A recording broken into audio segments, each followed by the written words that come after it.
నిమిషాలు దేవుని యొక్క వాక్యాన్ని విందాం. చక్కగా మీ బైబిల్ మీ ఒళ్ళో ఉంచుకోనండి. వాక్యం చెప్పేటప్పుడు శ్రద్ధగా వినండి. దయచేసి ఎవరు కూడా అటు ఇటు తిరగద్దు.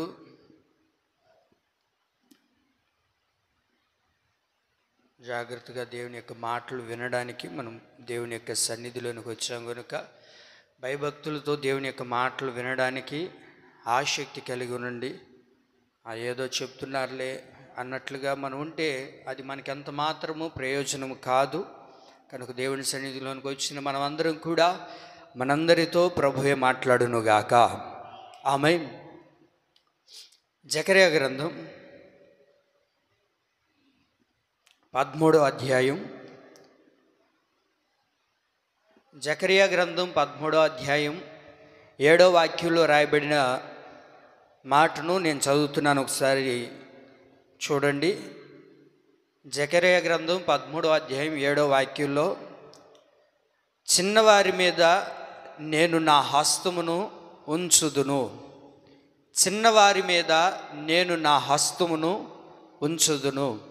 ఈ నెల వాగ్దానం ఇది కనుక మీరు కూడా జ్ఞాపకం ఉంచుకోనండి.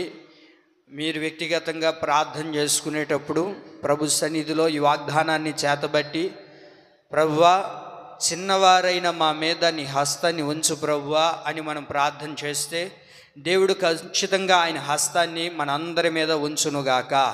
ఆయన హస్తం మనందరికీ తోడైండి నడిపించునుగాక. ఎవరి మీద ఆయన హస్తాన్ని ఉంచుతాడు అని వాక్యంలో రాయబడిందంటే, చిన్నవారి మీద దేవుని యొక్క హస్తము ఉంచుతాను అని ప్రభు సెలవిస్తూ ఉన్నాడు. మరి దేవుని యొక్క హస్తం మన మీద ఉండాలి అని అంటే, దేవుని హస్తము మనకు తోడుగా రావాలి అని అంటే, ఆయన హస్తపు నీడలో మనం ఉండాలి అని అంటే మనము చిన్నవారిగా మార్చబడాలి. అయితే ఎవరు ఈ చిన్నవారు అని అంటే బైబిల్లో మనం చూడగలుగుతాము. గత దినాల్లో కూడా నేను చెప్పాను, చిన్నవారు అని అంటే ఎవరిలోనైతే తగ్గింపు స్వభావం ఉంటుందో, ఏ వ్యక్తులు అయితే తగ్గింపు కలిగిన వారిగా ఉంటారో వారి మీద దేవుని యొక్క హస్తాన్ని ప్రభు ఉంచుతాను అని ప్రభు సెలవిస్తూ ఉన్నాడు. చిన్నవారి మీద నేను నా హస్తాన్ని ఉంచుతాను. ప్రభు అయిన యేసుక్రీస్తు ప్రభుల వారు ఒకసారి మీకు జ్ఞాపకం చేస్తూ ఉన్నాను. యేసుక్రీస్తు ప్రభుల వారు ఈ భూమి మీద సంచరిస్తూ ఉన్నప్పుడు ఆయనతో పాటు ఉన్న శిష్యులు యేసయ్యని ఇలా అడిగారు, ప్రభువా ఒకరోజు మేమందరం కూడా నీ రాజ్యానికి వస్తాం కదా, మరి ఆ రాజ్యానికి వచ్చినప్పుడు నీ రాజ్యములో ఎవరు గొప్పవాడుగా ఉంటారు? నేనుంటానా, లేకపోతే పేతురు ఉంటారా, యోహాను ఉంటారా? ఇలా వాళ్ళందరూ కూడా మాట్లాడుతూ ఉంటే ప్రభు అన్న మాట ఏంటంటే, ఒక చిన్న వ్యక్తిని, ఒక చిన్న బిడ్డను తీసుకొని వారి మధ్యలో నిలబెట్టి దేవుడు మాట్లాడిన మాట, ఎవరైతే ఈ చిన్న బిడ్డ వలె మారుతారో వారు దేవుని రాజ్యంలో గొప్పవారిగా పిలువబడతారని ప్రభు సెలవిచ్చారు. అయితే గొప్పవారు ఎవరు పిలువబడతారు దేవుని రాజ్యంలో అని అంటే, ఎవరైతే చిన్నవారిగా అంటే ఎవరిలోనైతే తగ్గింపు స్వభావం వస్తుందో ఆ వ్యక్తి దేవుని రాజ్యంలో గొప్పవాడిగా పిలువబడతాడు. ఆమేన్. మరి ఈ నెలలో ప్రభు యొక్క హస్తము మన మీద ఉండాలి అని అంటే మనం ఎలా ఉండాలో తెలుసా? చిన్నవారిగా మార్చబడాలి. ఎలా ఉండాలి? అందరు చెప్పాలి నోరు తెరిచి. ఎలా ఉండాలి? చిన్నవారిగా మార్చబడాలి అని అంటే తగ్గింపు స్వభావం మనలోనికి రావాలి. నీ భర్త దగ్గర నీకు తగ్గింపు ఉండాలి, నీ బిడ్డల దగ్గర తగ్గింపు ఉండాలి, బిడ్డలు కూడా తల్లిదండ్రుల దగ్గర తగ్గింపు ఉండాలి, ఒక అధికారుని దగ్గర పనిచేసేటప్పుడు మనం తగ్గింపు కలిగి ఉండాలి, ఒక సంఘంలో నడిపించబడేటప్పుడు ఆత్మీయుల మధ్యలో, సేవకుని మధ్యలో, వాక్యము దగ్గర, దేవుని దగ్గర ఎప్పుడైతే మనం తగ్గింపు కలిగి జీవించగలుగుతామో వాక్యం అంటుంది, అలాంటి వారి మీదనే నా హస్తాన్ని ఉంచుతాను. ఆమేన్. ఎవరి మీద ఆయన హస్తాన్ని ఉంచుతాడు? ఎవరైతే చిన్నవారిలో ఎలాంటి తగ్గింపు ఉంటుందో వారి ఎదుట దేవుడు ఆయన హస్తాన్ని ఉంచుతాడు. మరి ఈ తగ్గింపు స్వభావంలో మనం నడిపించబడగలుగుతూ ఉన్నామా? ఈ తగ్గింపులోనికి మనం రాగలుగుతున్నామా? మనము అనేది చనిపోవాలి. ఎప్పుడైతే మనలోనికి తగ్గింపు స్వభావం వస్తుందో ఆ తగ్గింపు కలిగిన అనుభవంలో మనం నడిపించబడగలిగితే ఖచ్చితంగా ప్రభు అంటారు, నేను ఇలాంటి వారి మీద నా హస్తాన్ని ఉంచుతాను. అందరి మీద ప్రభు యొక్క హస్తాన్ని ఉంచడండి. ఎవరి మీద ఉంచుతాను అంటున్నాడు దేవుడు? చిన్నవారి మీద. అంటే ఎవరోళ్ళు? ఎవరిలోనైతే తగ్గింపు స్వభావం ఉంటుందో, ఎవరిలో అయితే ఆ తగ్గింపు కలిగిన గుణం ఉంటుందో, వారిలోనికి ప్రభు ఆయన హస్తాన్ని ఉంచడం ప్రారంభిస్తాడండి. మరి దేవుడు నా మీద హస్తం ఉంచాలి అని అంటే ఆయన హస్తము నాకు తోడుగా ఉండాలని మనం ఆశపడితే, ఎవరిలోనైతే చిన్నవారి యొక్క స్వభావం అనగా తగ్గింపు స్వభావం వస్తుందో ఆటోమేటిక్గా ఆ వ్యక్తి ఏమవుతాడయ్యా అంటే దేవుని యొక్క హస్తపు నీడలో ఆ వ్యక్తి దాచబడతాడు. ఆమేన్. కనుక మనలో ఏముండాలి? తగ్గింపు స్వభావం ఉండాలి. చిన్నవారిగా మార్చబడాలి. ఒక్క మాట గుర్తుపెట్టుకోండి, మనం ఎప్పుడైతే చిన్నవారిగా మార్చబడతామో ప్రతి దానిలో నుండి మనం విడుదల పొందగలుగుతాం. అయితే మనం చిన్నవారిగా మారాలి. ఆ తగ్గింపు స్వభావం మనలో రావాలి. ఎప్పుడైతే నిన్ను నీవు తగ్గించుకుంటావో, ఆ తగ్గింపు స్వభావం నీలోనికి వస్తుందో, ఈ భూమి మీద ఒకవేళ నీవు గొప్పవాడిగా పిలువబడకపోవచ్చు, ఈ లోకములో ఉన్న మనుషులకి నువ్వు ఒకవేళ హేళనగా కనబడవచ్చు, ఒకవేళ ఈ లోకములో ఉన్న మనుషులకి వీరిని ఎట్లాగైనా అణిచేయచ్చు, తొక్కేయచ్చు, వీరింతేను అని అనుకుంటూ ఉండొచ్చు. కానీ దేవుని రాజ్యంలోనికి మనం వెళ్ళినప్పుడు అక్కడ మనం ఏం చేయబడతామో తెలుసా? గొప్పవారిగా పిలువబడతాము. ఆమేన్. ఇక్కడ మనం తగ్గించుకునేటప్పుడు, మనల్ని మనం తగ్గించుకునేటప్పుడు మనుషులకు కొన్ని సందర్భాల్లో ఏమనిపిస్తుందంటే హేళన అనిపిస్తూ ఉంటుంది. లేకపోతే వీరు మనకు లోబడుతున్నారు, మనకు భయపడుతున్నారు అని అవతల వ్యక్తి అనుకోవచ్చు. కానీ వాక్యం ఏమని సెలవిస్తుందంటే ఎవరిలో అయితే తగ్గింపు స్వభావం ఉంటుందో ఆ వ్యక్తి మాత్రమే దేవుని యొక్క రాజ్యములో గొప్పవాడిగా పిలువబడతాడు. ఆమేన్. అయితే ఈ చిన్నవారిగా ఉన్నవారిని దేవుడు ఏం చేస్తాడో తెలుసా? నశింపజేయనీయుడు. అంటే పాడైపోము, నశించిపోము, నరకాగ్నిలోనికి వెళ్లకుండా దేవుడు తప్పించడం ప్రారంభిస్తాడు. చూద్దామా? మత్తయి సువార్త 18వ అధ్యాయం. మత్తయి సువార్త 18వ అధ్యాయం 14వ వాక్యాన్ని మనం చూడగలిగితే, అలాగుననే ఈ చిన్నవారిలో ఒకడనైనను నశించుట పరలోకమందున్న మీ తండ్రి చిత్తం కాదు. ఈ చిన్నవారిలో ఒక్కడైనను నశించుట పరలోకమందున్న మన తండ్రి చిత్తం కాదు. నశించిపోవడం తండ్రి చిత్తము కాదంట. ఎవరు నశించిపోవడం? పెద్దోళ్ళ, యవనస్తులా, ఎవరని రాయబడింది? చిన్నవారు నశించిపోవుట దేవుని యొక్క చిత్తం కాదది. అర్థమవుతుందన్నమాట. ఈ పై వాక్యాల్లో మనం చూడగలిగితే ఒక వ్యక్తికి 100 గొర్రెలు ఉన్నాయి. ఆ 100 గొర్రెల్లో ఒక గొర్రె తప్పిపోయింది. 100 గొర్రెలు ఉన్నాయి. ఈ 100 గొర్రెల్లో ఒక గొర్రె తప్పిపోయింది. మిగిలిన గొర్రెలన్నిటినీ కూడా ఎక్కడ పెట్టాడు అని అంటే అక్కడ చూడండి, ఎక్కడ ఉంచాడంట? 99 చదవండి. ఎక్కడున్నాయి? కొండ మీద అని రాయబడింది. ఎక్కడున్నాయంట? ఎన్ని? 99 ఎక్కడున్నాయి అంటే కొండ మీద ఉన్నాయి. ఒకటి మాత్రం ఎక్కడుంది? తప్పిపోయింది. అది ఎక్కడుందో తెలియదు. అయితే ఈ తప్పిపోయిన గొర్రె ఏంటో తెలుసా? ఈ తప్పిపోయిన గొర్రె ఏంటయ్యా అంటే విధేయత. ఏంటిది అది? విధేయత. ఈ రోజున మన దైనందిన జీవితాల్లో మనకు అన్నీ ఉన్నాయి, కానీ విధేయత లేదు. అంటే తగ్గింపు స్వభావం లేదు, లోబడే స్వభావం లేదు. ఎవరైనా ఏదైనా మాట్లాడారు అంటే అది ఒకవేళ మనం వినకపోయినా ఎవరో ఒకరు చెప్పారనుకో, పలానా వ్యక్తి నిన్ను ఇలా అన్నారండి అని ఎవరో మూడో వ్యక్తి వచ్చి నీకు చెప్పారనుకోండి, ఇప్పుడు ఏమవుతాం? నా బోటోడైతే నన్ను ఎట్లాగైతే అంటారు, ఏమనుకొని అంటున్నారు అసలు?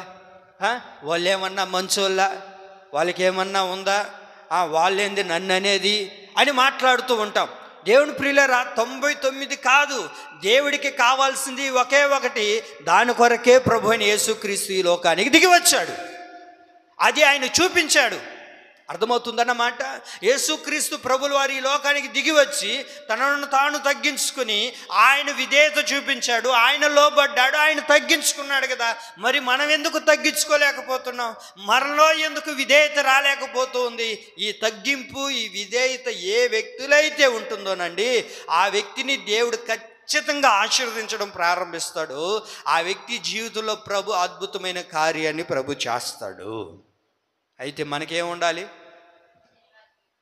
ఏముండాలి? తగ్గింపు ఉండాలి. ఒక విధేయత కలిగిన జీవితం మనలో ఉండాలి. ఎవరో ఏదో అన్నారని చెప్పి మనల్ని మనము వారి దగ్గరికి వెళ్ళి ఇలా అన్నారు అని అనుకోకూడదు. ఇలా అన్నారు కదా అని మాట్లాడుకోకూడదు. ఏమంటుందో తెలుసా వాక్యం? చిన్నవారు నశించిపోవట నాకు ఇష్టం లేదు. తగ్గింపు స్వభావం, విధేయత స్వభావం, లోబడే స్వభావం నశించిపోవడం తండ్రి చిత్తం కాదు. నేను అందుకనే పదే పదే చెప్తున్నాను, మనలో ఎప్పుడైతే తగ్గింపు వస్తుందో, ఏమండి, ఒకవేళ మనుషులకి హేళనగా కనబడచ్చు, ఒక రోజు ఉంటుంది, ఆ రోజున మన గురించి ఒక మంచి సాక్ష్యం చెప్పాలంటే, అయ్యా పలాని వ్యక్తులండి ఎంత తగ్గింపు కలిగి ఉంటారంటే, ఎన్ని మాట్లాడుతున్నా, ఎన్ని అంటూ ఉన్నా, ఎన్ని చేస్తూ ఉన్నా సరే వారిలో ఏం చేస్తుంటారు? తగ్గించుకొని తలంచుకొని వెళ్ళిపోతూ ఉంటారు. తలంచుకొని వెళ్ళిపోయామంటే తప్పు మనది కాదు, ఏదో మనం తప్పు చేసామని కాదు. దేవుడు మనకు నేర్పించింది ఏంటంటే, మనల్ని మనం ఏం చేసుకోవాలి? తగ్గించుకోవాలి. మనల్ని మనం తగ్గించుకొని, మనం ఎప్పుడైతే తగ్గింపులోనికి వస్తామో, విధేయత కలిగి ఉంటామో, దేవుని యొక్క హస్తపు నీడలో మనం ఉండగలుగుతాం. ఈ తగ్గింపు స్వభావం మనలోనికి రాలేదా? ఈ విధేయత కలిగిన స్వభావం మనలో లేదా? ఎప్పుడైతే మనలో తగ్గింపు లేదో, ఎప్పుడైతే మనం అవిధేయత చూపుతామో, దేవుని హస్తములో నుంచి బయటికి వెళ్ళిపోతాం. ఇప్పుడు కొన్ని సందర్భాల్లో కుటుంబంలో మనం నడిపించబడేటప్పుడు మన తల్లిదండ్రులకు మనం విధేయత చూపకపోయామనుకోండి, తండ్రి ఎన్ని రోజులని భరిస్తాడు? ఏదో ఒక రోజున ఏం చేస్తాడు? ఆడిని ఏం చేస్తారండి? చూస్తారు, ఓర్చుకొని చూసిన తర్వాత వీడు నాకు విధేయత చూపట్లేదు, తగ్గించుకోవట్లేదు, వీడు వ్యతిరేకంగా ఉన్నాడు, వీడిని ఏం చేయాలి? ఇంట్లో నుంచి బయటికి తరిమేస్తే వాడి దారి వాడికి తెలిసి వస్తుంది, నా విలువేంటో తెలిసి వస్తుంది, నేనేంటో తెలిసి వస్తుంది. ఎప్పుడు తరివేస్తాడు తండ్రి? వాడికి ఎప్పుడైతే విధేయత ఉండదో, వాళ్ళు ఎప్పుడైతే తగ్గింపు ఉండదో, అప్పుడు తండ్రి యొక్క హస్తములో నుంచి బయటికి వెళ్ళిపోతాడు. ఇప్పుడు బయటికి వెళ్ళాడు అనుకోండి, వాడికి మంచి చెప్పేవారు ఉండరు, వాడు ఏ త్రోవలో వెళ్ళాలో చెప్పేవారు ఉండరు. ఇది మంచి, ఇది చెడు, ఇది చెయ్యి, ఇది చేయకూడదు, ఇలా ఉండాలి, ఇలా చేయకూడదు, ఇలా ప్రవర్తించాలి, ఇలా ప్రవర్తించకూడదు, ఇది మంచి మార్గం, ఇది చెడు మార్గం అని చెప్పేవారు వాడు కొండరు. అప్పుడప్పుడు చూడండి, ఒక మనిషి విలువ ఎప్పుడు తెలిసి వస్తుంది అని అంటే, ఆ మనిషిని పోగొట్టుకున్నప్పుడు తెలిసి వస్తుంది. ఆ మనిషి ఉన్నంత కాలం వారికి విధేయత చూపం, ఆ మనుషులు ఉన్నంత సేపు మనకు లోబడం. ఆ మనుషులు లేనప్పుడు, ఆ మనుషులను పోగొట్టుకున్నప్పుడు, ఆ మనుషులకి మనం దూరమైనప్పుడు ఆలోచిస్తాం, నేను వాళ్ళకి లోబడి ఉంటే బాగున్ను, వాళ్ళకు విధేయత చూపుంటే బాగున్ను, వారి మాట వినుంటే బాగున్ను. ఎప్పుడు అన్నీ పోగొట్టుకున్న తర్వాతన ప్రియులారా, చిన్నవాడు అంటే తగ్గింపు స్వభావము, ఆ స్వభావంలో కలిగి ఉన్న వ్యక్తి నశించిపోవట దేవుని చిత్తం కాదండి. మనుషులు ఒకవేళ మనల్ని ఇబ్బంది పెట్టచ్చు, మనల్ని బాధకు గురి చేయొచ్చు, మనల్ని ఇబ్బందికి గురి చేయొచ్చు, కానీ దేవుడు మాత్రం మనల్ని నశించనియ్యడు. ఆమేన్. అర్థమవుతుందా? ఎందుకు అని అంటే, మనం ఎప్పుడైతే చిన్నవారిగా రిక్తులుగా మారుతామో, ఎప్పుడైతే మనల్ని మనం తగ్గించుకుంటామో, దేవుడు ఆటోమేటిక్గా ఆయన హస్తపు నీడలో ఉంచుతాడండి. ఆయన హస్తపు నీడలో మనం ఉన్నాం అనుకోండి, మనము నశించిపోం, మనకి ఏ ఇబ్బంది రాదు, మనకి ఏ సమస్య రానివ్వకుండా ప్రభు మనల్ని కాపాడడం ప్రారంభిస్తాడు. మరి మనం చేయగలుగుతున్నామా? మనలో ఆ తగ్గింపు స్వభావం ఉందా? ఎవరో ఏదో ఒక మాట అన్నారనో దానికి నువ్వు కృంగిపోతున్నావా? ఎవరో ఏదో ఒక చిన్న మాట నీ గురించి మాట్లాడారనో, ఒక చిన్న మాట నీ గురించి అన్నారనో, ఇంక పదే దాని గురించే ఆలోచిస్తూ ఎందుకని మన జీవితాన్ని కృంగ తీసుకోవాలి? అందుకని నేను కూడా గత రోజుల్లో ఒక తీర్మానం చేసుకున్నా, మొన్న చెప్పాను కదా, ఎవరు ఏం మాట్లాడినా, ఏదైనా మాట్లాడిని, ఏమైనా తిట్టుకొని, ఏమైనా అన్నీ ప్రభువుకు అప్పగించేసుకొని తగ్గించుకొని, అవతల వ్యక్తి ఎంతటి మాట మాట్లాడినా సరే మరలా వెళ్ళి మాట్లాడాలని ఒక తీర్మానం చేసుకొని ఉన్నా. ఎందుకనంటే అదే కదా తగ్గింపు అంటే, అదే కదా విధేయత అంటే. నిన్ను నీవు తగ్గించుకొని వెళ్ళు ఎంతసేపైనా మాట్లాడు. ఎన్నిసార్లు మాట్లాడాలి పాస్టర్ అయ్యా? ఎంతసేపు అని మాట్లాడగలుగుతాను? వారు అలా మాట్లాడుతున్నారే, లేనిపోని మాటలన్నీ నా మీద మాట్లాడుతున్నారే, పోని ఏమైపోతుంది? తగ్గించుకో. మన కిరీటాలు ఏం పడిపోవుగా? పడిపోతాయా కిరీటాలు? చెప్పరే, కిరీటాలు ఏమన్నా పడిపోతాయా? మనకేమన్నా హోదా ఏమన్నా పడిపోతుందా? నేను ఒక మాట చెప్పనా, నిన్ను నీవు తగ్గించుకొని కానీ ఎదుటి వ్యక్తితో నువ్వు మాట్లాడగలిగితే ఏం చేస్తాడో దేవుడు ఏం చేస్తాడో తెలుసా? మనల్ని హెచ్చించడం ప్రారంభిస్తాడు. దేవుడు మనల్ని ఉన్నతమైన స్థితిలో పెట్టడం ప్రారంభిస్తాడు. పాస్టర్ ఏదో అన్నాడనో, లేకపోతే తోటి విశ్వాసి ఏదో అనిందనో, లేకపోతే ఆయన అన్నాడనో, వీరిలా అన్నారనో దయచేసి మనసులో పెట్టుకోగాకండి. వాటన్నిటిని వదిలేద్దాం. వాటన్నిటిని విడిచిపెట్టి, నా ఇంట్లో వాళ్ళైతే నన్ను అనరా, అర్థమవుతుందన్నమాట. నా ఇంట్లో వాళ్ళైతే నన్ను అనరా, నన్ను తిట్టరా, నన్ను మాట్లాడరా అని నీవు తగ్గించుకొని కానీ వెళ్ళగలిగితే ఏమండి, అక్కడ దేవుడు సమాధానాన్ని కలగజేస్తాడు. ఆమేన్. సమాధానం కలగజేయడమే అంత మాత్రమే కాదు, ఏమండి, దేవుడు ఏం చేస్తాడు తెలుసా?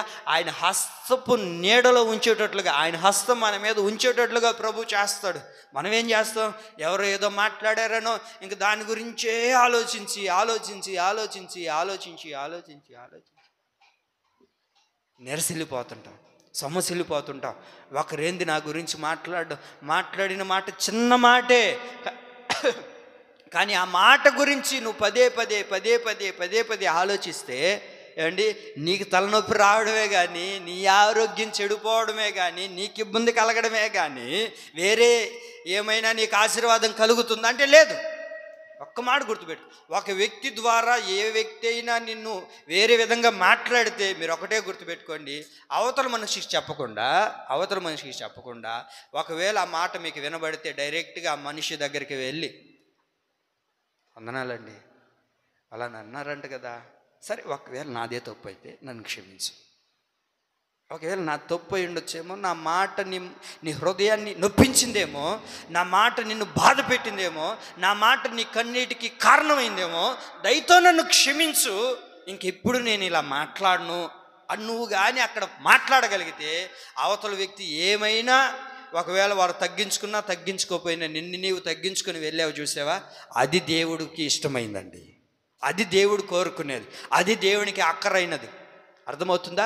కాబట్టి మనం ఏం చేయాలి? మనల్ని మనం తగ్గించుకోవాలి. ఉన్న 99ని తీసుకొని వెళ్ళి దేవుడు కొండ మీద విడిచిపెట్టి మిగిలిన వాటి కొరకు వచ్చాడే అండి. మరి నీ కొరకు ఎందుకు వచ్చాడో తెలుసా? ఏదో విషయంలో మనం తప్పిపోతున్నాం, ఎక్కడో మనలో తగ్గింపు లేదు, ఎక్కడో మనలో విధేయత లేదు, ఎక్కడో ఆ తగ్గింపు స్వభావం మనలోనికి రాలేదు, ఆ విధేయత మనలో లేదు. ఒకవేళ దేవుని సన్నిధిలో, ప్రభువా ఈ తగ్గింపు స్వభావం నాకు కలగచేయి ప్రభువా, ఈ తగ్గింపు కలిగిన విధేయత కలిగిన ఆ మనస్సును నాకు దయచేయి ప్రభువా అని నీవు అలాంటి జీవితంతో నడిపించబడగలిగితే, దేవుని ప్రియులారా, దేవుని హస్తపు నీడలో మనం ఉండగలుగుతాం. దేవుని హస్తపు నీడలో ఉండాలి అని అంటే మనలో ఏముండాలి? తగ్గింపు స్వభావం ఉండాలి. తగ్గింపు స్వభావం ఉందా మనకు? ఆ తగ్గింపు స్వభావంలోనికి మనం రాగలుగుతున్నామా? చెప్పరే, ఉందా? ఒకసారి మనల్ని మనం పరీక్షించుకుందాం. ఉప్పు వేసావా? ఉప్పు లేకపోతే ఏమైంది, అక్కడ ఉంది కదా, వేసుకోవచ్చు కదా అని అనకుండా ఏమండి ఏం చేస్తారు? ఉప్పే పెద్ద చిచ్చు పెడుతుంది ఈరోజు, చిన్న ఉప్పు లేని దాన్ని బట్టి. అర్థమవుతుందా? ఉప్పు లేదనుకుందాం, ఉప్పు లేకపోతే ఏం చేయాలి? అది అన్నలో అయినా తగ్గింపు రావాలి, అక్కలో అయినా తగ్గింపు రావాలి. ఒకవేళ అరిచాడు అనుకోండి, అయ్యా ఏదో చూసుకోలేదులే వేస్తానయ్యా అంటే అయిపోతుంది. అక్కడికి ఉప్పు ఆడ పెట్టున్నా వేసుకోలేవా అన్నాం అనుకో, ఇంకేమైపోతుందా? నోరు లేస్తుంది అంటాడు, ప్లేట్ ఎత్తి వేస్తాడు. అంత దాకా ఎందుకు తెచ్చుకోవడం? అదే విధేయత కలిగినాం అనుకోండి, విధేయత చూపామనుకోండి, ఎంత అద్భుతం. అప్పుడు ఒకవేళ నీ దగ్గర ఎంత అరిచినా నీ భర్త బయటికి వెళ్ళి, నీ భార్యలాగా కదరా నా భార్య, ఎంత అరిచినా, ఎన్ని తిడుతున్నా, ఎన్ని మాట్లాడుతున్నా, ఆ ఓర్పు ఎక్కడి నుంచి వచ్చిందో, ఆ విధేయత ఎక్కడి నుంచి వచ్చిందో, ఆ తగ్గింపు స్వభావం ఎక్కడి నుంచి వచ్చిందో తెలియదు. కానీ నిజంగా ఏ రోజో నేను పుణ్యం చేసుకొని ఉన్నాను రా, అద్భుతమైన భార్య దొరికింది నాకు అంటాడు. నీ దగ్గర మాట్లాడకపోయినా నువ్వు అలా కాకుండా నా బతికింతే ఉప్పు కూడా కొట్లాడాలి నీ దగ్గర అని అన్నావు అనుకో, ఇంక ఇంటికి కూడా రాడు ఆయన. సీతారాంపురంలోనే 150 రూపాయలు బిర్యానీ తినేసి వచ్చేస్తాడు, ఏమి ఇబ్బందిలే. అర్థమైందా? తగ్గింపు అనేది చాలా ప్రాముఖ్యత అండి. ఈ తగ్గింపు నీలోనికి వచ్చేసి ఈ విధేయత చూపడం ప్రారంభించామనుకోండి, దేవుని యొక్క హస్తం మన మీద ఉంచడం ప్రారంభిస్తాడు. అందరి మీద దేవుని యొక్క హస్తం ఉంటుందా అంటే ఉండదు. ఎవరి మీద ఆయన హస్తాన్ని ఉంచుతాడు చెప్పండి? ఎవరి మీద?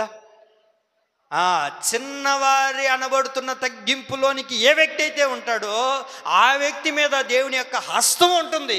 ఆ వ్యక్తి మీద దేవుని యొక్క ఆశీర్వాదాన్ని దేవుడు ఇవ్వడం ప్రారంభిస్తాడు. దేవుని యొక్క హస్తం మన మీద ఉండాలంటే ఊరకనే రాదు. నీలోనికి విధేయత రావాలి, నీలోనికి తగ్గింపు స్వభావం రావాలి, ఆ విధేయత కలిగిన అనుభవంలోనికి మనం నడిపించబడాలి. ఆ తగ్గింపు మనలోనికి రావాలండి. తల్లిదండ్రులకు కూడా మనం ఏం చేయాలో తెలుసా? తగ్గింపు స్వభావంలోనికి రావాలి. తల్లిదండ్రులు ఏదైనా ఒక మాట అన్నా, మనల్ని ఏదైనా తిట్టినా, మనల్ని అరిచినా సరే, వాళ్ళకి అవిధేయత చూపామా, విధేయత లేకుండా, ఆ తగ్గింపు లేకుండా మనం తిరగబడ్డాం అనుకోండి, దేవుని హస్తం మన మీద ఉండదు. దేవుని హస్తం మన మీద ఉండాలి అని అంటే మనం ఏం చేయబడాలో తెలుసా? మన తల్లిదండ్రులకి తగ్గింపు కలిగిన వారిగా ఉండాలి. అలాగే భర్త ఎదుట తగ్గింపు కలిగిన వారిగా ఉండాలి. భార్య ఎదుట తగ్గింపు కలిగిన వారిగా ఉండినప్పుడు దేవుని యొక్క హస్తం మన మీద నిత్యము ఉండునుగాక. చిన్నవారు అని అంటే ఏంటి? తగ్గింపు, విధేయత ఏమండి, మనల్ని మనం తగ్గించుకోవాలి. అయితే ఇలా తగ్గించుకున్న ఈ చిన్నవారు ఎలా ఉంటారు, ఎలా ఉండాలని దేవుడు కోరుకుంటూ ఉన్నాడు. ఒక 3 మాటలు నేను చెప్పి నేను ముగిస్తాను త్వరగా. చిన్నవారు అనబడుతున్న తగ్గింపు కలిగిన వారు ఎలా ఉండాలి? మన ప్రభు ఎలా ఉన్నాడో మనం కూడా అలాగనే ఉండాలి. వింటున్నారన్నమాట. మొదటి మాట ఎలా ఉండాలి అని అంటే నిజముగా ప్రేమించేవారిగా ఉండాలి. ఎలా ఉండాలి? ఎవరు? చిన్నవారు. చిన్నవారు అంటే తగ్గింపు విధేయతలో ఉన్న వ్యక్తి ఎలా ఉండాలి అంటే నిజముగా ప్రేమించాలి. ఎలా ప్రేమించాలి? ఉత్తుగా ప్రేమించకూడదు, తూతూ మంత్రానికి ప్రేమించకూడదు. వాక్యం ఏమిటిందో తెలుసా? నువ్వు నిజంగా ప్రేమించే వ్యక్తిగా ఉండాలి. చూద్దాం. యోహాను రాసిన మొదటి పత్రిక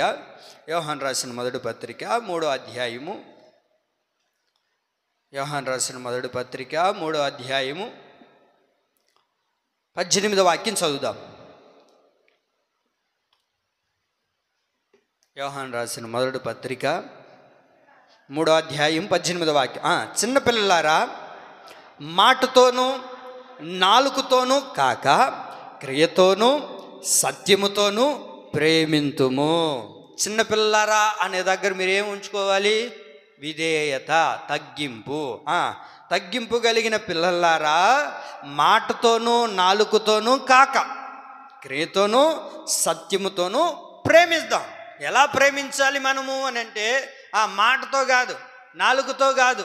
ఏమండి, మనం చూడండి, మాటతో మాట్లాడేస్తూ ఉంటాం. నిన్ను ప్రేమిస్తున్నాను, నువ్వంటే నాకు చాలా ఇష్టం, నీ మీద నాకేం కోపము అని మాట్లాడుకుంటూ ఉంటాం. అది మాటతో చెప్పడం కాదు, నాలుగుతో పలకడం కాదు. అది ఎలా ఉండాలంట చెప్పండి? ఎలా ఉండాలి?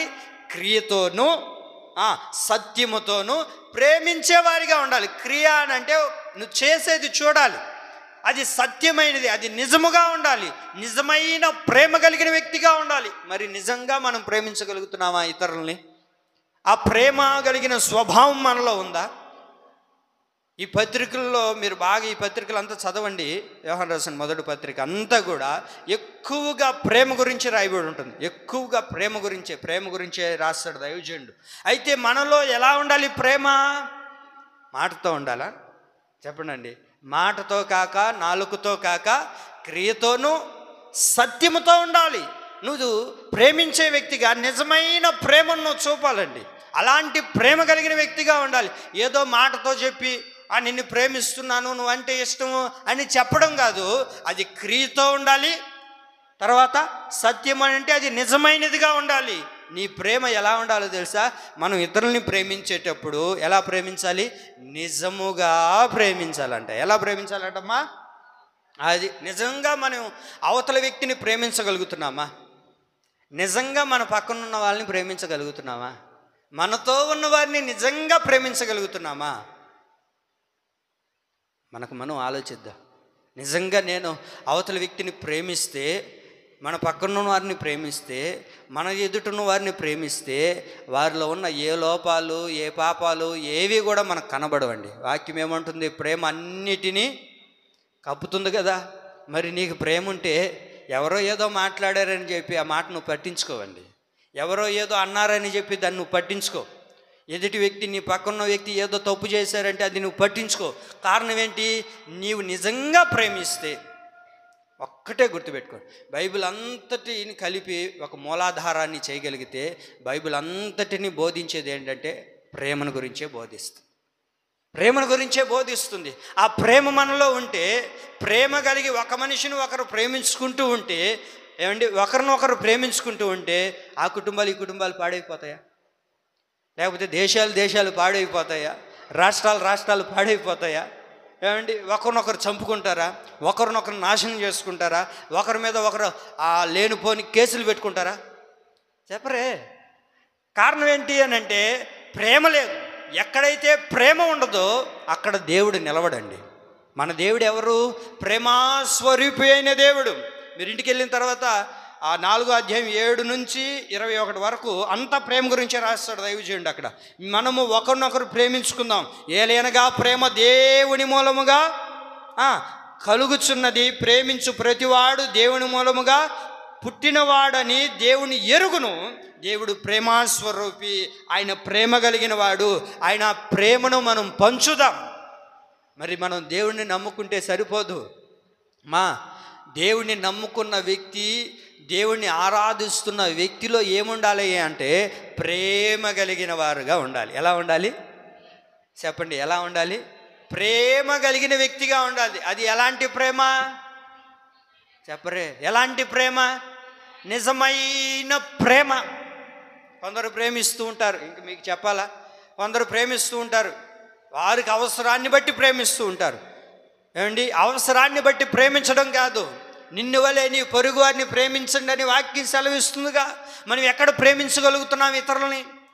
ఎక్కడ ఇతరులను ప్రేమించి వారి యొక్క దోషాలన్నిటినీ మనము విడిచిపెట్టగలుగుతున్నాం? వారు ఏదైనా మన ఎదుట చేస్తుంటే దాన్ని క్షమించగలుగుతూ ఉన్నామా?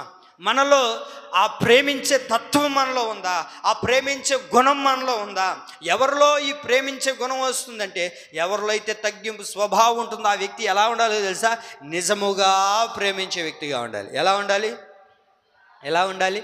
నిజముగా ప్రేమించాలి. నాలుగుతో చెప్పేయడం కాదు, మాటతో చెప్పేసి వెళ్ళిపోవడం కాదు. నరం లేని నాలుగు ఎన్నైనా మాట్లాడుతుంది కదా, ఎన్నైనా మాట్లాడుతుంది, ప్రేమిస్తున్నా అని చెప్తుంది. కానీ పైకి మాత్రం ప్రేమిస్తున్నా అని చెప్పి వెనకాలకి వెళ్ళి మన మీదే లేనిపోను మాటలు మాట్లాడుతుంది. కనుకనే మనం ఏం చేయాలో తెలుసా? నిజముగా ప్రేమించాలండి. ఏం చేయాలి? నిజంగా ప్రేమించామనుకోండి ఎదుటి వ్యక్తిని, నిజంగా మనం ఒక వ్యక్తిని ప్రేమిస్తే మన దైనందిన జీవితంలో ఏం జరుగుతుందో తెలుసా? 22వ వాక్యం చూడండి. అక్కడ అదే అధ్యాయంలో 3వ అధ్యాయం 22.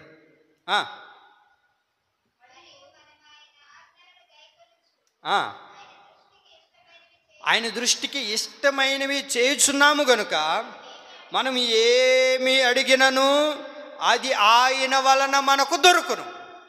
మనం ఏది అడుగుతామో దేవుని ద్వారా మనకు దొరకాలి అని అంటే, మనం పొందుకోవాలి అని అంటే మనం ఏం చేయాలి చెప్పండి? ఏం చేయాలి? ఆయనకి ఇష్టమైనది ఏంటి చెప్పండి? ఆయనకి ఇష్టమైనది ఏంటంటే ప్రేమించడం. దేవుడు మనల్ని ప్రేమించాడు కదా, దేవుడు మనల్ని ప్రేమించే కదా ఆయన ప్రాణాన్ని పెట్టాడు. మరి ఇతరులను మనం ప్రేమించగలుగుతున్నామా? ఇతరులని ప్రేమించే వ్యక్తులుగా మనం ఉండగలుగుతున్నామా? దేవుడు మనల్ని ప్రేమించి మన కొరకు ఆయన ప్రాణాన్ని పెడితే మనం ఎందుకని ఇతరులను ప్రేమించలేకపోతున్నాం? మనం ఇతరులని ప్రేమించేవారిగా ఉండాలండి. ఈ మధ్య పోయిన సెప్టెంబర్ 10వ తేదీ చార్లీ కిర్క్ అనే ఒక వ్యక్తిని మాట్లాడుతూ ఉన్నారు దేశం గురించి, అలాగే దేవుని గురించి మాట్లాడుతూ ఉన్నాడు. ఆయన ఏం మాట్లాడుతున్నాడంటే, అంతా పాడైపోతుంది, లోకం అంతా చెడిపోతుంది, ఒకరినొకరు మగోళ్ళే పెళ్లి చేసుకుంటూ ఉన్నారు, ఇట్లా విచ్చలవిడిగా తిరుగుతున్నారు, పాపం విస్తరించబడిపోతుంది, ఇలా ఉండకూడదు, ఇలా చేయకూడదు అని ఒక ప్రసంగం చేస్తూ ఉంటే ఆయన్ని అవతల నుంచి ఒక వ్యక్తి గన్నుతో కాల్ చేస్తే అక్కడికక్కడే ఆయన తను చనిపోయాడు. చనిపోయిన తర్వాత తన భార్య ఆ జ్ఞాపకం ఆదరణ కూడికలో మాట్లాడిన మాట ఏంటంటే, ఎవరైతే నా భర్తను చంపారో వారిని నేను మనస్ఫూర్తిగా క్షమిస్తూ ఉన్నానని చెప్పిందండి. ఎవరైతే నా భర్తను చంపారో వారిని నేను మనస్ఫూర్తిగా క్షమిస్తూ ఉన్నాను. అంటే నేను వారిని ప్రేమిస్తున్నాను. నా దేవుడు ఈ లోకానికి వచ్చి ఆయన రక్తాన్ని చిందించి నా కొరకు చనిపోయాడు కదా, మరి నా భర్త కూడా నా దేవుని కొరకే చనిపోయాడు. కాబట్టి ఎదుటి వ్యక్తుల్ని నేను కూడా ఏం చేస్తున్నాను, క్షమిస్తూ ఉన్నాను అని చెప్పిందండి. మరి నిజంగా మనం ఏం చేయగలుగుతాం? మనం ఆ మాట మాట్లాడగలుగుతామా? ఎదుటి వ్యక్తిని క్షమించే గుణం ఉందా? ఎదుటి వ్యక్తిని ప్రేమించగలుగుతూ ఉన్నామా? నిన్ను వలె నీ పొరుగు వారిని ప్రేమించండి అని దేవుడు చెప్తూ ఉంటే మనం ప్రేమించగలుగుతూ ఉన్నామా? మనం ప్రేమించే స్థితిలోనికి రాగలుగుతూ ఉన్నామా? ఒకరినొకరు ప్రేమించుకుందామండి. ఒకరినొకరు మనసు పూర్తిగా ప్రేమిద్దాం. వారి కొరకు మనం ప్రాణం పెట్టకపోయినా సరే వారిని ఏం చేయాలో తెలుసా? మన దేవుడు మన కొరకు ప్రాణం పెట్టాడు. ఆయన ఏది మన దగ్గర నుంచి కోరుకోలేదు. ఎదుటి వ్యక్తి ప్రేమించేటప్పుడు ఎదుటి వ్యక్తి దగ్గర నుంచి ఏమి కోరుకోడు. అర్థమవుతుందన్నమాట. అర్థమవుతుందా లేదా? లోకంలో ఉన్నవారైతే ఆ తూతూ మంత్రానికి ప్రేమించే వాళ్ళు ఎలా ఉంటారంటే, నేను నిన్ను ప్రేమిస్తున్నాను కదా, నువ్వు నాకేమిస్తావు అంటారు. నేను నిన్ను ప్రేమిస్తున్నాను, నువ్వు నాకేమిస్తావు? నేను నిన్ను ప్రేమిస్తున్నాను, నువ్వు నాకేమిస్తావు? అంటే ప్రేమించే దాంట్లో ఏదో లాభాన్ని కోరుకుంటున్నారు. ప్రేమిస్తే ఏం చేయాలి? రీఛార్జీలు చేయాలి. ప్రేమిస్తే ఏం చేయాలి? ఫోన్పేలో డబ్బులు వేయాలి. ప్రేమిస్తే ఏం చేయాలి? పుట్టినరోజుకి డ్రెస్ కొనియాలి. అంతేనా? ప్రేమిస్తే ఏం చేయాలండి? ఇవ్వాలా? చెప్పరే. మరి దేవుడు మనల్ని ఎందుకని ప్రేమించాడు? మన దగ్గర ఏదైనా కోరుకొని ప్రేమించాడా? నువ్వేదో ఇస్తావని దేవుడు ప్రేమించాడా?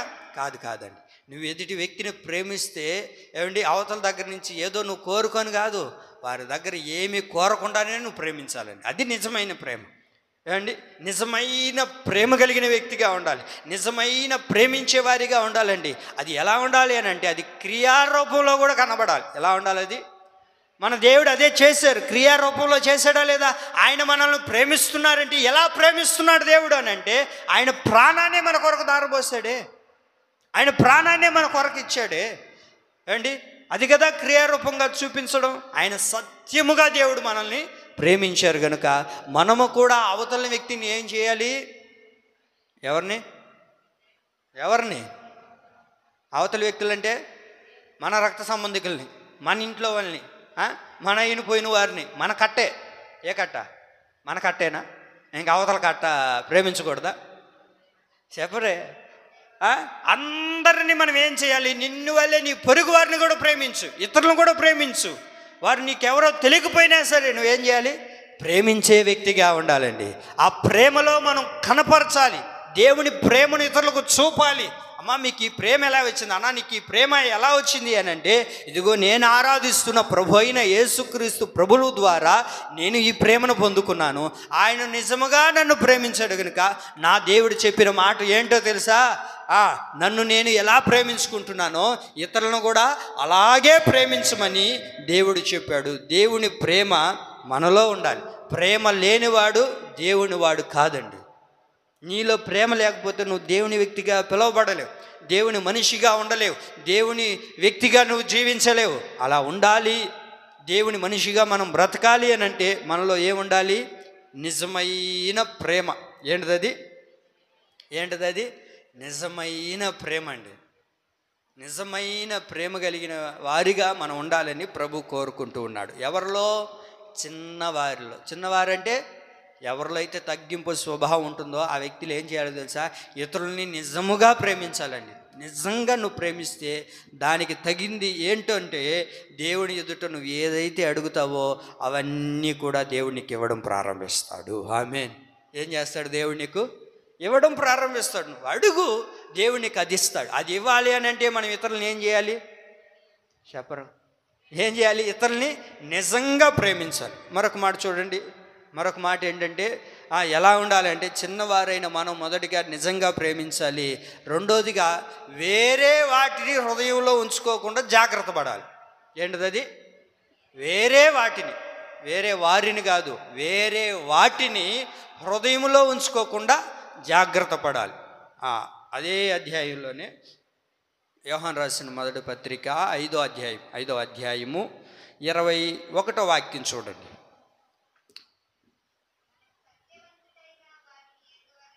5వ అధ్యాయం 21వ వాక్యం. చిన్న పిల్లలారా, అంటే తగ్గింపు స్వభావంలోనికి రావాలి, నిలవాలి, ఉండాలనుకుంటున్న బిడ్డలారా, విగ్రహముల జోలికి పోకుండా, విగ్రహముల జోలికి పోకుండా మీరు జాగ్రత్త పడండి. దైవజనుడు ఈ పత్రికను ముగిస్తూ రాస్తున్న మాట ఏంటంటే, చివరిగా రాసిన మాట ఏంటంటే, మనలో ప్రేమ ఉండాలి, మనం దేవుళ్ళో నిలవాలి, దేవుళ్ళో నడిపించబడాలి. ఇవన్నీ మాట్లాడుకుంటూ ఈ పత్రికను ముగిస్తూ దైవజనుడు అన్న మాట ఏంటంటే, విగ్రహముల జోలికి పోకుండా మీరు జాగ్రత్త పడండి. అంటే వేరే వాటిని తీసుకొని వచ్చి నీ హృదయంలో ఉంచుకోకూడదు. వేరే వాటిని తీసుకొని వచ్చి నీ హృదయంలో ఉంచుకోకూడదు. వేరే వాటిని తీసుకొని వచ్చి నీ హృదయంలో ఉంచుకున్నావా, అదే విగ్రహారాధన. విగ్రహారాధన అంటే ఏంటి? ఒక బొమ్మను చేసుకొని, ఒక పటాన్ని చేసుకొని లోపల తగిల్చుకోవడం కాదు. ఏమండి, విగ్రహారాధన అంటే ఏంటంటే, దేవుణ్ణి కాకుండా నువ్వు దేన్నైతే ప్రేమించి నీ హృదయంలో ఉంచుకుంటావో, నీ హృదయంలో నీకు చేర్చుకుంటావో, అదే విగ్రహారాధన. కనుక్కునే దాని విషయంలో మీరు ఏం చేయబడాలి? జాగ్రత్తగా ఉండండి, జాగ్రత్త పడండి. ఈ రోజున చాలామంది హృదయాల్లోనికి చాలా వచ్చేస్తున్నాయి.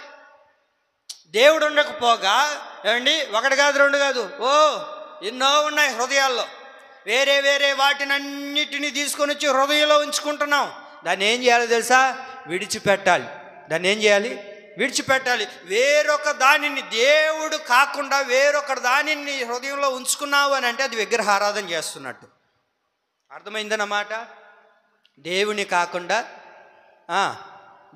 కాకుండా ఒక స్త్రీనైనా ఒక పురుషుడినైనా తీసుకొని వచ్చి నీ హృదయంలో ఉంచుకున్నావా, అదేంటిది? అది విగ్రహారాధన. దేవుని కాకుండా, ఏమండి, దేవుని విడిచిపెట్టి ధనాన్ని నీ హృదయంలో ఉంచుకున్నావా, అదే విగ్రహారాధన. దేవుని కాకుండా ఒక పాపాన్ని నీ హృదయంలో ఉంచుకున్నావా, అదే విగ్రహారాధన. దేవుడు కాకుండా వేరే ఏదైనా నీ హృదయంలో ఉంటే అదేంటిది? అది విగ్రహారాధన. అందుకే దైవజనుడు అంటాడు, మీరేం చేయాలి? జాగ్రత్తగా ఉండండి, విగ్రహముల జోలికి పోకుండా. ఈరోజు పోకుండా ఉండగలుగుతున్నామంటే దాని విషయంలోనే పోతున్నాం, అక్కడే మనం ఉంటున్నాం, జాగ్రత్త పడలేకపోతున్నాం. జాగ్రత్తగా ఉండమని దైవజనుడు చెప్తుంటే మనం జాగ్రత్త పడలేకపోతున్నాం. వేరొక దానిని తీసుకొని వచ్చి హృదయంలో ఉంచుకుంటున్నాం, వేరొక దానిని తీసుకొని వచ్చి హృదయంలో దాచిపెట్టుకుంటున్నాం, ఎవరికి తెలియదులే అని అనుకుంటూ ఉన్నాం. పిల్లరా, ఎప్పుడైతే నువ్వు దేవుని కాకుండా వేరొక వస్తువుని, వేరొక ఆలోచనని, వేరొక దానిని తీసుకొని వచ్చి నీవు పూజించడం అంటే నువ్వు ఎక్కువగా ఇష్టపడుతున్నావు అని అంటే అదే విగ్రహారాధన. అది ఏదైనా కానీ దేవుని కాకుండా నువ్వు ఏదైతే ఎక్కువగా ప్రేమిస్తూ ఉంటావో అదే విగ్రహారాధన. ఈ రోజున చాలామంది దేవుని విడిచిపెట్టేశారండి. అనేకమైన వాటిని తీసుకొని వచ్చి హృదయంలో ఉంచుకుంటున్నారు. వాడి జోలికి పోవద్దురా అని దేవుడు చెప్తున్నా మన వాళ్ళు ఏం చేస్తున్నారు? పదే కొంతమంది చేయడండి. అప్పుడప్పుడు మన తల్లిదండ్రులు కూడా చెప్తుంటారు కదా మన ఇంట్లో, బాబు వారి జోలికి వెళ్ళొద్దురా, వాళ్ళ జోలికి పోవద్దు, వాళ్ళ ఇంటికి వెళ్ళొద్దు, ఇక్కడికి వెళ్ళొద్దు, ఇది మంచిది కాదు, అక్కడికి పోవద్దు అని మనం పదే చెప్పినా సరే పోవద్దు అన్నారంటే ఖచ్చితంగా పోతాడు. పోవద్దు అంటేనే చెప్పరే, పోవద్దు అంటే పోతాం అంతే. మనం చెయ్యొద్దు అన్నప్పుడే చేస్తాం మనం కదా. అందుకని దైవజనుడు చెప్తున్నారు, మీరు జాగ్రత్త పడండి, వాటి జోలికి పోవద్దు. ఏ విగ్రహారాధన అయితే నువ్వు తీసుకొని వచ్చుకుంటున్నావో, దేన్నైతే తీసుకొని వచ్చి నీ మనసులో ఉంచుకుంటున్నావో దాన్ని విడిచిపెట్టు. దాన్ని విడిచిపెట్టగలిగితేనే దేవుని హస్తం మన మీద ఉంటుందండి. దేవుని హస్తం మన మీద ఉండాలి అని అంటే వేరొక వాటిని మన హృదయంలో ఉంచుకోకూడదు, వేరొక వాటికి మన హృదయంలో స్థానం ఇవ్వకూడదు. ఇచ్చామా, దేవుని హస్తం మన మీద ఉంటుందా? ఉండదు. దేవుడికి తెలుసు అబ్రహాము దేవుని ఎంత ప్రేమిస్తూ ఉన్నాడో, అబ్రహాము దేవునికి ఎంతటి ప్రధాన స్థానం ఇస్తున్నాడో దేవుడికి తెలుసు. అది అబ్రహాముకు కూడా తెలియాలి, అక్కడ చూస్తున్న జనాలకి తెలియాలి. అబ్రహాము విశ్వాసులకు తండ్రి కదా, మరి మనందరికి కూడా తెలియాలని ఇప్పుడు అబ్రహాముకు దేవుడు ఒక పరీక్ష పెట్టాడండి. ఆ పరీక్ష పెట్టినప్పుడు అబ్రహాము తన కుమారుని బలిచ్చాడా లేదా? చెప్పరే, ఇచ్చాడు. నిజంగా ఇచ్చాడా లేదా? ఎక్కడిచ్చాడు? ఏంటండి సైలెంట్గా ఉన్నారు? అబ్రహాము తన కుమారుని బలిచ్చాడా లేదా? నో డౌట్ ఇచ్చేసాడు అంతే. ఎక్కడ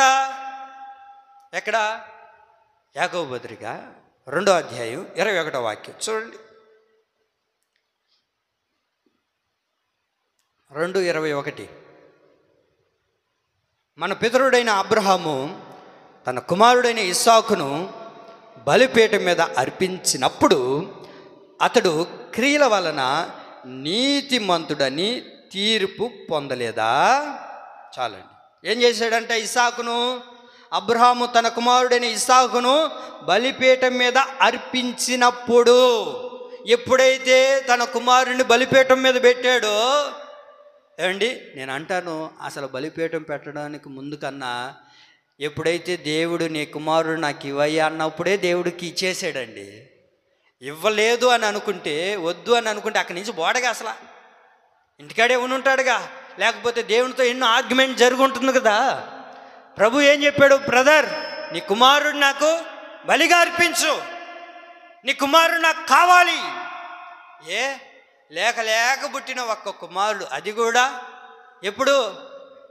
అబ్బా, ఎన్నో సంవత్సరాల తర్వాత పుట్టిన కుమారుడు. ఆ కుమారుణ్ణి దేవుడు అడిగితే, ఏమండి వాస్తవానికి ఒక 10 సంవత్సరాలు 5 సంవత్సరాల తర్వాత బిడ్డ పుట్టాడు అనుకోండి, మనమైతే దేవుని కూడా వదిలేస్తాం. కొన్నిసార్లు దేవుని కూడా వదిలేసి ఆ బిడ్డ మీద ముద్దులు పెట్టుకొని, అబ్బో నా బంగారు కొండే, నా సిట్టు కొండే, నా వజ్రాలే, నా జాంగిరి, నా లడ్డో అని మాట్లాడమా? ఏమో అంత ప్రేమ వలకబోస్తున్నావు అంటే, అయ్యా దేవుడు మాకు ఒక వరాన్ని ఇచ్చాడయ్యా. అది కూడా ఎన్ని దినాలకి? 10 సంవత్సరాలకి, లేకపోతే 5 సంవత్సరాలకి. అయ్యగారు వాళ్ళకి ఎప్పుడు పుట్టాడంట? చెప్పరే, ఎప్పుడు? 100వ సంవత్సరంలో పుట్టాడు. 100వ సంవత్సరంలో పుట్టాడు. మరి ఎంత ప్రేమ ఉంటుంది అసలు? కాలు కింద పెట్టించాడా? కింద పెట్టినిచ్చుంటాడా బిడ్డని? అంత ప్రేమను వలకబోస్తుంటే, అంత ప్రేమను చూపిస్తుంటే దేవుడు అనుకున్నాడు, వీడు ఎక్కడ నాలో నుండి తప్పిపోతాడు, నేను కాదని తన కుమారుని తీసుకొని వచ్చి హృదయంలో ఒక విగ్రహారాధనగా ఉంచుకుంటాడేమో అని చెప్పి దేవుడు ఇప్పుడు ఏమన్నాడో తెలుసా? బ్రదర్, నీ కుమారుడు నాకు బలర్పించయ్యా. ఈ ఆరాధనలో దేవుడు మనల్ని కూడా అడుగుతున్నాడు, హలో బ్రదర్, నీ ఇన్స్టాగ్రామ్ని నాకు అర్పించానంటే, అది అక్కడ కాదు నాయన, ఇంకేమన్నా ఉంటే చూడు నాయన. నీ వాట్సాప్ అన్నీ డిలీట్ చేసి, ఇన్స్టాగ్రాము, యూట్యూబ్, ఫేస్బుక్, ట్విట్టరు, ఇంకా ఏమున్నాయి చెత్త అంతటిని డిలీట్ చేసేసి నా దగ్గరకు రా బ్రదరు అంటే, ఇంకా మనకు కనబడరు వాళ్ళు, కనబడరు. అర్పించమని అడిగితే దేవుడు, ఒకవేళ అర్పిస్తామా మనం? అసలు ఇస్తామా? చెప్పండి అండి. అంతెందుకు మనం మందిరానికి వచ్చేటప్పుడు, ఇప్పుడు ఒక మాట చెప్తాను, చెప్పమంటారా వద్దా? ఒక అర్పణ అర్పిద్దాం దేవుడికి. అర్పిద్దాం అన్న వాళ్ళందరూ ఒకసారి హల్లెలూయా చెప్పండి. నిజంగా అర్పిస్తారు అంటే దేవునికి సమర్పిస్తారు. అయితే ఆ గేట్ కాడికి వచ్చేటప్పుడు, ఆ గేట్ కాడికి కొంచెంసేపు ఆగి మీ చెప్పులు వదిలేటప్పుడు మీ సెల్ ఫోన్ తీసి స్విచ్ ఆపేసరండి. ఓకేనా? వస్తారా? 100 మంది చూడు, వాక్యం చెప్తున్నా కూడా టిక్ అని వస్తే అప్పుడు వెళ్ళిపోతూ ఉంటారు. నువ్వు ఎక్కడ అర్పిస్తున్నావు? ఇంకా అండి అర్పించగలుగుతున్నావు, చిన్న వాటిని అర్పించలేకపోతున్నావు. అబ్రహాం ఏం చేశాడు? తన సొంత కుమారుణ్ణే దేవుడికి అర్పించేశాడండి. లేక పుట్టిన కుమారుణ్ణే దేవుడికి అర్పణగా ఇచ్చేసాడు. మనం ఏం అర్పిస్తున్నాం దేవునికి? వేరొక వాటిని తీసుకుని వచ్చి నీ హృదయంలో పెట్టుకుంటే అదే విగ్రహారాధన చేస్తున్నట్టు. నీవైనా నేనైనా దేవుని కాదని దేనికైతే ఎక్కువ సమయం ఇస్తామో, ఎక్కువగా దేనితో గడుపుతామో, ఎక్కువగా దేనికి ప్రథమ స్థానం ఇస్తామో అదే విగ్రహారాధన. అందుకే వేరొక వాటిని నీ హృదయంలో ఉంచుకోకూడదు, వేరొక వాటికి మన హృదయానికి స్థానం ఇవ్వకూడదు. ఇచ్చామా? అదేంటిది? అది విగ్రహారాధనతో సమానం. కనుకనే దాన్ని ఏం చేయాలో తెలుసా, విడిచిపెట్టాలి, దేవునికి అర్పించాలి, దాని జోలికి మళ్ళీ పోకూడదు. పోవచ్చా? అందుకనే గేటైన మాట చెప్తాడు దైవజనుడు, ఆ కుక్క వాంతికి చేసుకొని మరలా తిరిగి దాని దగ్గరికే వెళ్ళినట్లుగా ఒక్కసారి మనం దేవునికి ఇది వద్దు అని విడిచిపెట్టిన తర్వాత దాని జోలికి పోకూడదు. అది మనకు అక్కర్లేనిది, అది మనకు అవసరం లేనిది. ఒకవేళ వెళ్ళామా నాకు ఒక్కొక్క తేడా లేదు అంతే. ఎందుకంటే అది అవసరం లేనిది. అది చూడండి, దాన్ని కక్కేసిన తర్వాత కూడా మళ్ళీ ఎక్కడ దొరకపోతే మళ్ళీ అక్కడికే పోతుంది. ఒకసారి వద్దనుకున్నాం, విడిచిపెట్టినాం, వేరే వాటిని తీసుకొని వచ్చి హృదయంలో ఉంచుకుంటే మనం దానితోనే సమానం అండి. కనుకనే దేవుని ప్రియులారా, మనం దాన్ని విడిచిపెడతాం, వేరొక వాటిని ఉంచుకోకూడదు. దేవుడు మాత్రమే మన హృదయంలో ఉండాలి. దేవునికి మాత్రమే ఏం చేయాలి, ప్రథమ స్థానం ఇవ్వాలి. వేరొకటి ఉందా, దాన్ని దేవునికి సమర్పిద్దాం, దేవునికి దానికి అర్పించేద్దాం. వేరొక వాటిని తీసుకుని వచ్చి మన హృదయంలో ఉంచుకుంటే అది మన దగ్గర ఉందండి, ఉండదు. అప్పుడప్పుడు మనం ఏం మాట్లాడుతుంటామంటే, నేను ఏదైతే ఎక్కువగా ఇష్టపడుతున్నానో అది నా దగ్గర నుంచి ఏమైపోతుంటుందంట, చెప్పండి అండి, ఏమైపోతుంటుంది, దూరం అయిపోతుంది. అవుతుంది. ఎందుకు అవ్వదు? నువ్వు దేవుని కాదని వేరొక దాన్ని నీ హృదయంలో ఉంచుకుంటే ఎట్లా ఉంటుంది? అబ్రహాం ఏం చేశాడు, ఎక్కువగా తన బిడ్డను హృదయంలో ఉంచుకున్నాడు. కనుకనే దేవుడు అడిగాడు, అర్పించేశాడు.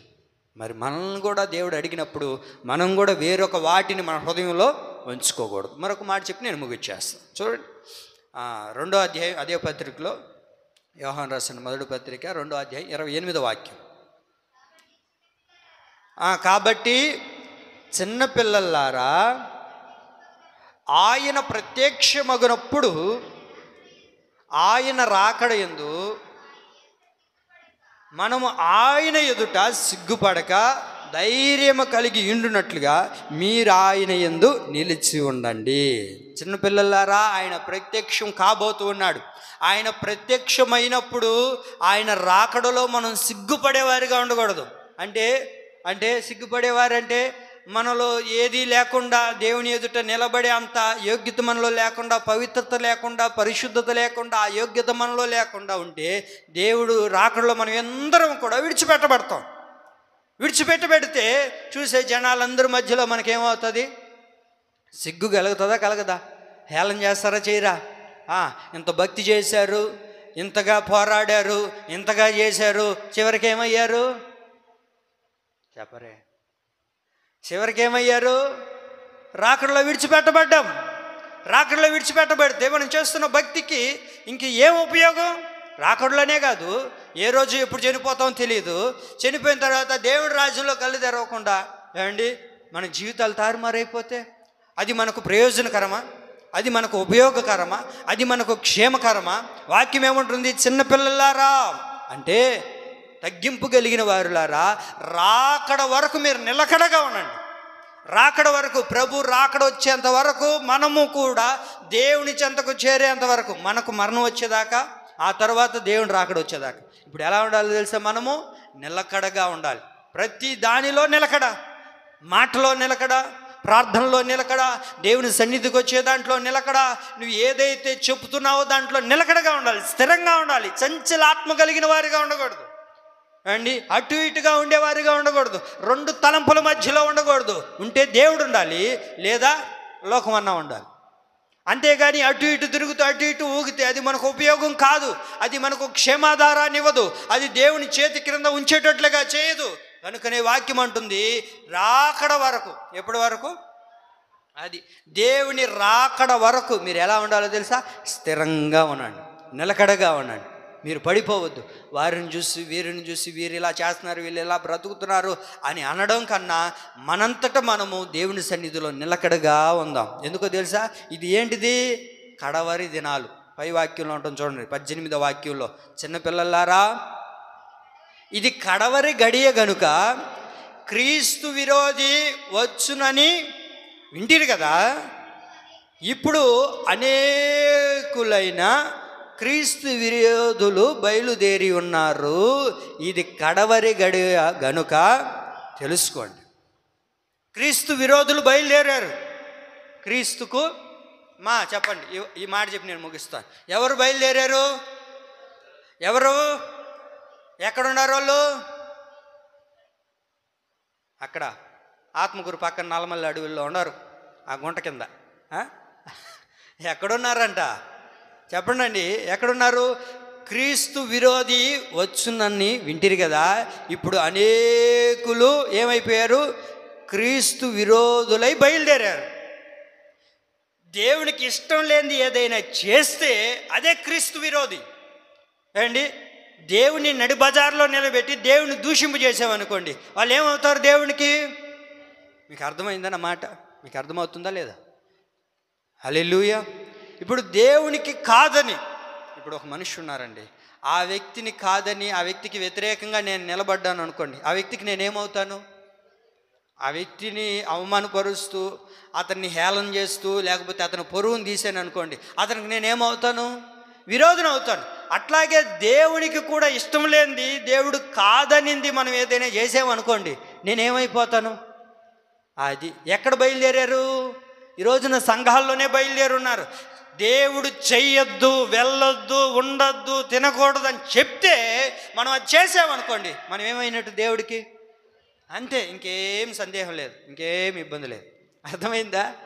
దేవుడికి విరుద్ధమైన కార్యం చేస్తే వాళ్ళు ఎవరని గుర్తుపట్టాలి మీరు? అది ఎక్కడ నుండి ఉన్నారు? వీళ్ళు మన మధ్యలోనే ఉంటారు, మనతోనే ఉంటారు. వారిని చూసి వీళ్ళు ఎవరో తెలుసా? క్రీస్తు విరోధులు. దేవుడు కాదు, ఇది చెయ్యొద్దు, ఇది తినకూడదు, ఇది వెళ్ళకూడదు, ఇక్కడ ఉండకూడదు, ఇక్కడ నిలవకూడదు అని చెప్తే కూడా అక్కడికే వెళ్ళారు అనుకోండి, వాళ్ళు ఏమవుతున్నట్టు?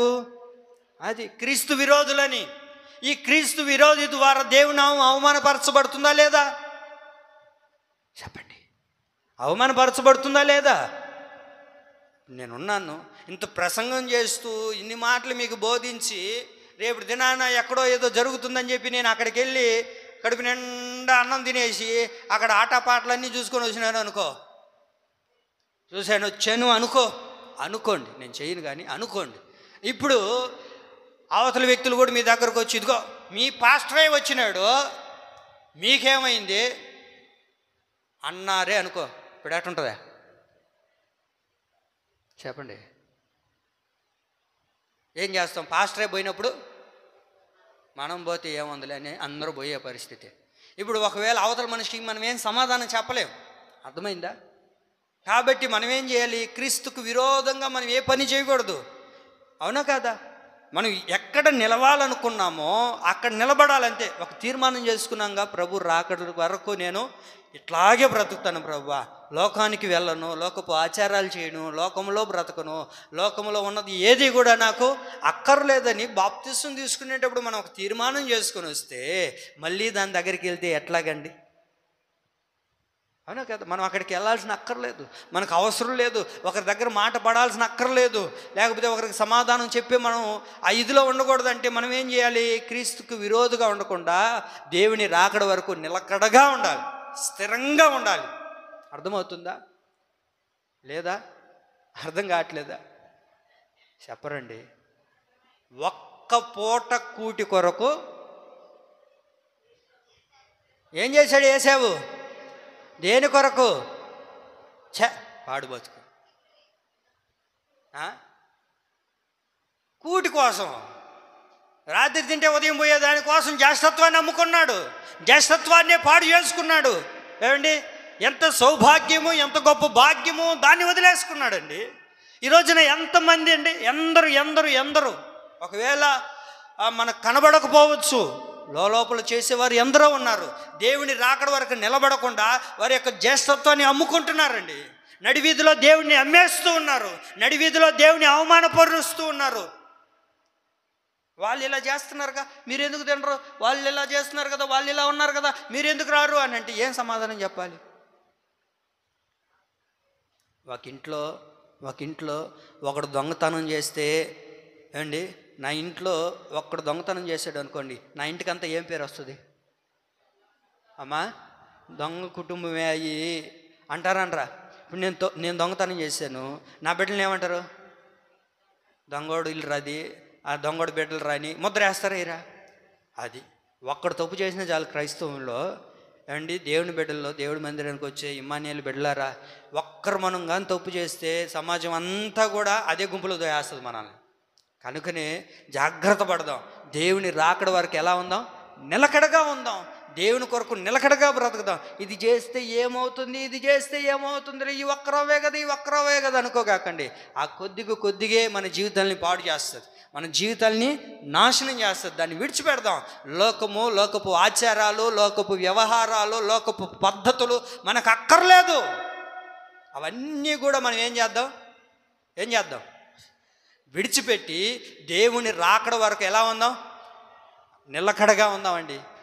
ఎవరు ఉండగలుగుతారా అంటే, ఎవరిలో అయితే తగ్గింపు స్వభావం ఉంటుందో ఆ వ్యక్తి ఒక తీర్మానం చేసుకొని దేవునిలో నిలకడగా ఉంటాడు. ఆమేన్. ఏం చేయబడతాడు? ఆ వ్యక్తి నిలకడగా ఉంటారు. ఎవరుంటారు?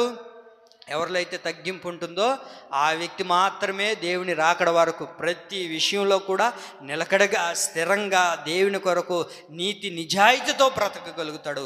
అలాంటి కృప పరిశుద్ధాత్మ దేవుడు మనందరికీ అనుగ్రహించునుగాక. ఆమేన్. ఈ నా దేవుని మాటలు పరిశుద్ధాత్మ దేవుడు మనందరి వినికిడిలో నీరు కట్టి ఫలింప చేయునుగాక. ఆమేన్. అందరూ మోకరిద్దాం.